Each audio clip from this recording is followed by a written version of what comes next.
40,000 population maintain कर लेते हैं।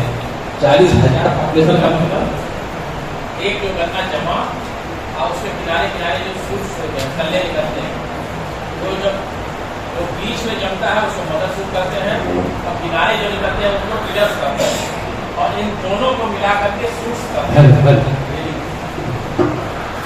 इन दोनों को मिला करके सूट्स करते हैं। अगर आपने 1 एकड़ में 40,000 सूट्स आपने मेंटेन कर लिए, 1 एकड़ में 60,000 और 1 हेक्टेयर में 1.5 लाख अगर सूट पॉपुलेशन आपने मेंटेन कर लिया तो 1300-1400 कुंटल से कम पैदावार आपको नहीं मिलेगी। अब कैसे गिनेंगे आप पूरे 1 एकड़ में 1 हेक्टेयर में? उसका यही तरीका है, 1 एकड़ में आप जगह जगह से 4-5 जगह से 1-1 मीटर में गिन लीजिए कि कितने सूट हो गए। अगर आप देख लीजिए पूरे खेत में 4-5 जगह 1 मीटर में अगर 17-18 सूट्स बन गए हैं तो आप समझिए कि हमारे खेत में 1 एकड़ में 60,000 पॉपुलेशन मेंटेन हो गई। अब हमें मिट्टी चढ़ा देना चाहिए, ठीक है, तो आपको 12 से 1400 कुंटल पैदावार मिल जाएगी आपकी। दूसरा एक सवाल आपका था कि बड़ा कंफ्यूजन है खाद को लेकर के। जो बसंतकालीन गन्ने में खाद्य संस्कृति है, जनरल संस्कृति, वो ये है 180 किलोग्राम नाइट्रोजन, 80 किलोग्राम फास्फोरस और 60 किलोग्राम पोटास, ठीक है। अब इसके लिए बाजार में ये तत्व तो मिलता नहीं है, बाजार में तो उर्वरक मिलता है।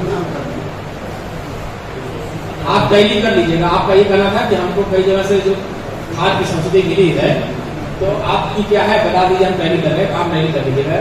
जो उत्तर प्रदेश की महिलाओं के लिए जनरल रिकमेंडेशन है बसंतकालीन गन्ने के लिए 180 किलोग्राम नाइट्रोजन, 80 किलोग्राम फास्फोरस और 60 किलोग्राम पोटास, ये तो तत्व की मात्रा हो गई। अब इस तत्व को उर्वरक के रूप में देने के लिए हमको 390 किलोग्राम यूरिया, ये प्रति हेक्टेयर बता रहा हूं, 390 kilogram urea, 500 kilogram single super phosphate और 100 किलोग्राम म्यूरेट ऑफ पोटास, ये देना होगा। अब अगर आपके पास सिंगल सुपर फास्फेट नहीं है तो फिर दूसरा कॉम्बिनेशन यूज करेंगे, आप इसको नहीं यूज करेंगे। अगर आप डीएपी से फास्फोरस देना चाहते हैं तो उस कंडीशन में 1 हेक्टेयर में गन्ने में 325 किलोग्राम यूरिया, 170 किलोग्राम डीएपी और 100 किलोग्राम म्यूरेट ऑफ पोटास, ये दूसरा कॉम्बिनेशन है। अगर आप डीएपी में जाते हैं, फिर से बता दे रहा हूं, अगर आप सिंगल सुपर फास्फेट के द्वारा फास्फोरस की पूर्ति करते हैं तो कॉम्बिनेशन ये होगा 390 kilogram urea, 500 kilogram single super phosphate और 100 किलोग्राम म्यूरेट ऑफ पोटास।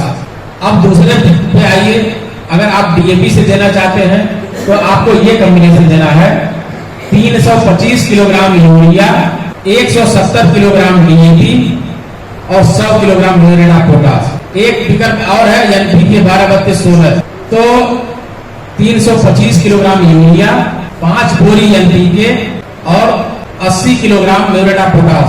अब आप अपना कॉम्बिनेशन टैली कर लीजिएगा। ये तत्व की मात्रा है और उसके बाद 3 विकल्प के रूप में आपको बताया मैंने, इस रूप में आप उर्वरक दे सकते हैं, ठीक है। आटम में नाइट्रोजन की मात्रा 20 किलोग्राम बढ़ जाती है केवल शरद काल में, ये प्रति हेक्टेयर है, प्रति हेक्टेयर। और बुआई के समय यूरिया की 1/3 मात्रा बुआई के समय, बाकी 2/3 में आप टाबलेसी में करेंगे। जो एनपीके के साथ कॉम्बिनेशन आपको बताया है उसमें म्यूरेट ऑफ पोटास 34 किलोग्राम